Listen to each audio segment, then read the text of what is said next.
Welcome to this week's edition of SU Sports Spotlight. I'm your host, Jenna Horning, and joining me today is Brie Jones, a pitcher on the softball team here at Susquehanna.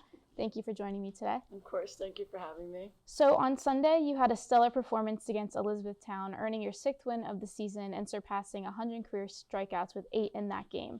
This also led you to be named Riverhawk of the Week. So first off, congratulations on that. Thank you.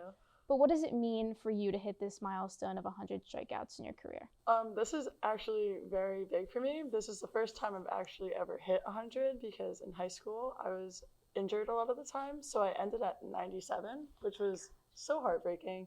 But it was really awesome to hit that, especially with this team because everyone is so supportive and they just want to see everyone succeed. And so being able to celebrate that with myself, but also with this team was so fun and just like, I could remember it forever. It was awesome. And that's especially only you're a sophomore, so Yeah. you have so much more time. And you mentioned like celebrating with the team, and there was more to celebrate because also on Sunday you got your first landmark win of the season. How did you prepare individually for that game?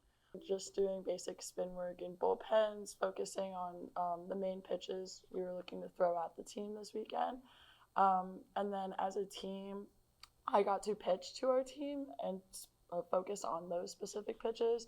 So getting to use them as the batters and seeing where it moved really helped me to kind of hone everything in for the weekend. And in terms of like how the team may be prepared, is there a different mindset for conference games versus non-conference games? In my opinion, I would say no.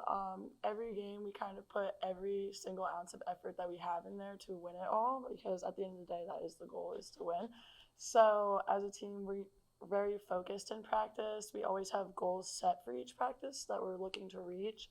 And I think this week, specifically, we reached all those goals and we reached them early and had the time to work on extra. So having the extra time to work on it really helped us with the conference game this weekend. And that's awesome because you also mentioned being able to celebrate with the team and how you were so excited that you were able to have all these things happen with this team.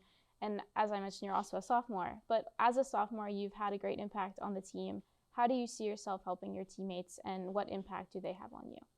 I like to bring a big positive energy to the team. I feel like my role isn't really to play, but more to pick up and uplift and make people laugh, honestly.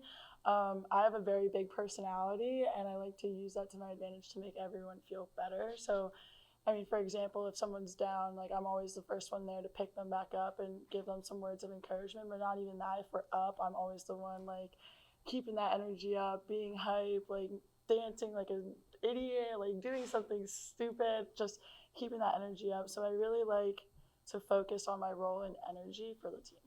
Moving over into some challenges that you might have had in your career, what challenges have you had to overcome to become the athlete you are today? I had cubital tunnel syndrome and I got a nerve relocation surgery that pulled me out for a year. That was really tough on my mental because it was also during one of the biggest times of my recruiting process. And I think if I didn't go through that, I definitely wouldn't be the player that I am today because it really taught me to look at the sport from a different perspective. And I really found a newfound appreciation for it. Kind of moving over to the recruitment process and moving into playing collegiate sports, this week is known as Division III week. So why did you choose to continue softball at the D3 level? I chose D3 because I knew that going here, I'd be able to focus on my academics just as much as my athletics and also be able to have a life outside of just purely softball and just purely school. I really like that I can have the balance of like my own time or time with my friends while also, putting in the work towards academics or towards athletics. A little bit of a last question, just a fun question. So a lot of athletes have pregame rituals or superstitions. Do you have any? And if so, what are they?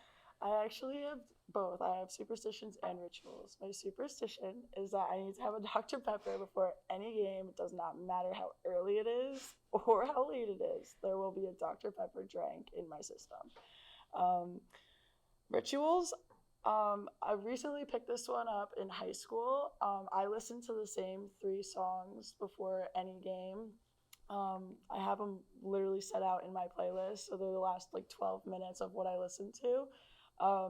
It goes Sound of Madness by Shinedown, and then Don't Tread on Me by Metallica, and Cut the Cord by Shinedown. And how that came about was my dad is like a big punk rock, metal, whatever.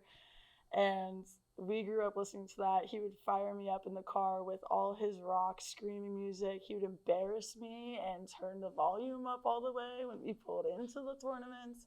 And honestly, I wouldn't be in this sport without my dad. And so it's kind of like my way to give it back to him, but he doesn't know about it. Well, that's amazing. I could totally relate. That's how I am with like an energy drink before a meet, and then my parents would do the same thing. Like it's like, oh no, turn it down. But like at the end of the day, like it's so impactful and it like means a lot at the end of the day. But moving forward, I know you're supposed to play Messiah tomorrow, and I wish you the best of luck, and thank you for joining me. Thank you for listening to this week's edition of SU Sports Spotlight. I'm your host, Jenna Horning, and again, this is Brie Jones. Thank you.